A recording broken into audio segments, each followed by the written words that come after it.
Hai teman, selamat datang di channel Sekate New. Jangan lupa pada teman-teman untuk like, komen, dan subscribe supaya tidak ketinggalan update dari channel ini. Mimin ucapkan terima kasih. Selamat menyaksikan. Wanita soleha milik Casanova, bab 12. Mami, boleh minta adik nggak? Pertanyaan Ivy membuat Safa langsung terperangah. Adik? Kakak Ivy kan udah punya adik. Dedek Bian itu adiknya kakak Ivy. Adik bayi, Mami. Adik bayi itu lucu kayak boneka. Kalau Dedek Bian udah nggak lucu lagi soalnya nakal. Nggak boleh bilang begitu. Dedek Bian cuma belum ngerti aja. Dedek Bian baik kok. Anak-anak Mami semuanya baik. Safa mengelus puncak kepala Ivy. Jadi kapan adik bayinya ada? Safa menggaruk tengkuknya yang tidak gatal. Tidak tahu harus menjawab apa. Lebih baik ia mengalihkan pembicaraan. Begitulah Safa jika sedang terperangkap dan tidak bisa menjawab pertanyaan. Hana dan Matiin ikut berpartisipasi untuk mempersiapkan pernikahan Rafael dan Safa. Mereka kebagian tugas untuk memilihkan dekorasi. Nantinya mereka juga akan meminta pendapat dan persetujuan dari sang calon pengantin. Aku seneng karena Kak Safa mau membuka hati lagi. Hana tersenyum manis. Ia juga seperti bisa merasakan kebahagiaan sang kakak. Iya sayang, kamu gak harus khawatir lagi soal kakak kamu yang gak mau nikah. Lihat kan sekarang, udah ada jodohnya, langsung aja ke pelaminan. Hana mengangguk. Iya mas, aku sempat takut loh kalau Kak Safa itu nggak mau nikah lagi. Ketakutan kamu nggak terbukti sayang. Tanggapan orang tuanya Bang Aska gimana ya? Kenapa kamu tiba-tiba mikir itu? Namanya ikatan batin saudara kembar itu kuat. Hana bahkan tanpa sadar langsung berucap, seolah tahu jika saat ini Safa dibuat pusing karena tingkah ibunya Aska yang tiba-tiba menginginkan ketiga anak Safa untuk dibawa olehnya jika Safa menikah. Meskipun Safa tetap menikah, ibunya Aska juga tidak memiliki hak untuk membawakan pergi anak-anak Safa. Ia hanya neneknya anak-anak. Selama Safa masih ada, jelas ibunya itu yang berhak. Insya Allah mereka juga mendukung. Mereka kan sayang banget sama Safa. Udah kayak anak sendiri. Hana mengangguk. Meski dalam hatinya ia tetap bertanya-tanya soal hal itu. Hana hanya tidak ingin jika ada masalah datang saat pernikahan akan digelar. Bagaimanapun pernikahan ini harus berlangsung.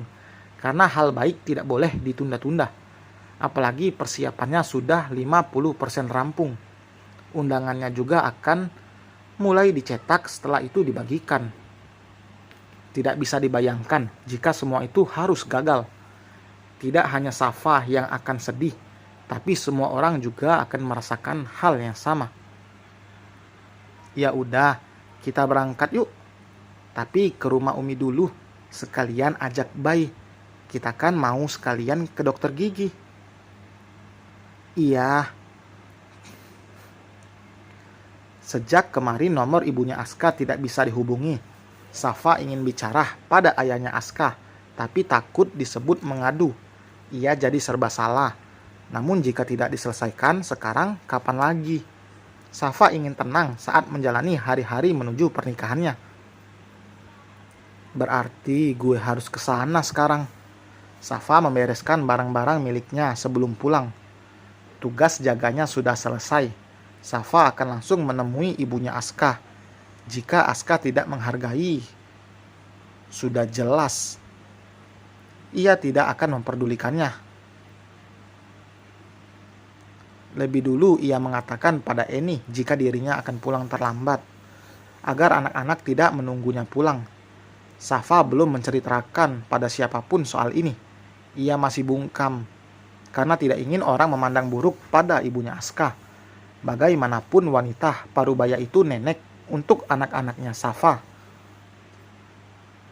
Loh, kok kamu kesini? Mama kan pergi ke rumah kamu. Safa kaget mendengar penuturan ayahnya Aska. Masa sih, Pak? Tapi mama nggak ada bilang mau ke rumah. Soalnya dari kemarin nggak bisa aku telepon. Malahan mama pergi dari tadi siang loh. Kini perasaan Safa mulai tidak enak. Ia langsung tancap gas pulang ke rumahnya. Berharap semua pikiran negatifnya itu tidak benar.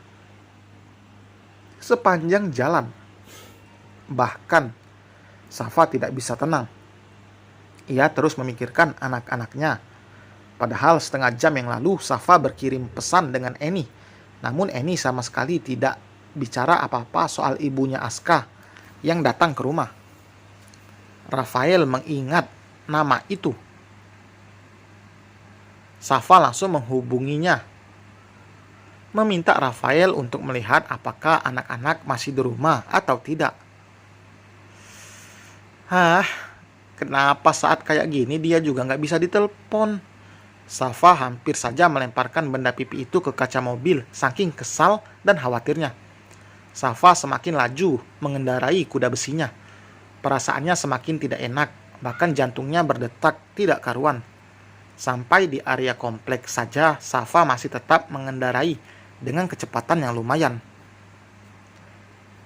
Safa menginjak dalam-dalam pedal rem hingga membuat pot bunga di depan rumahnya itu hampir bergeser.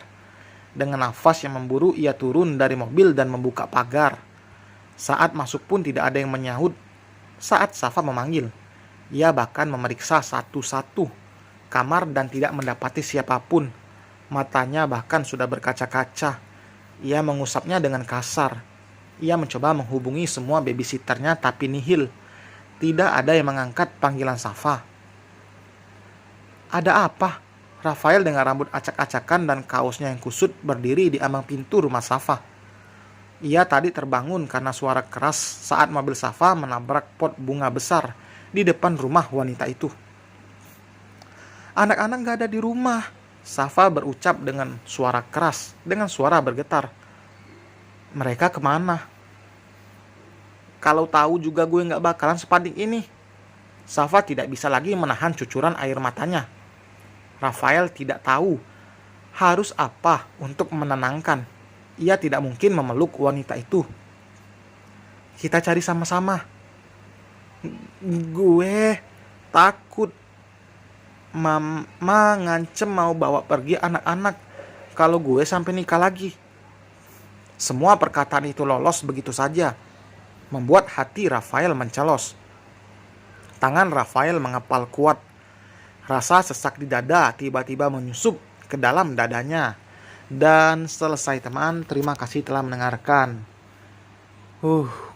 Ini kayaknya yang disebut cobaan ataupun godaan ataupun ujian sebelum menikah.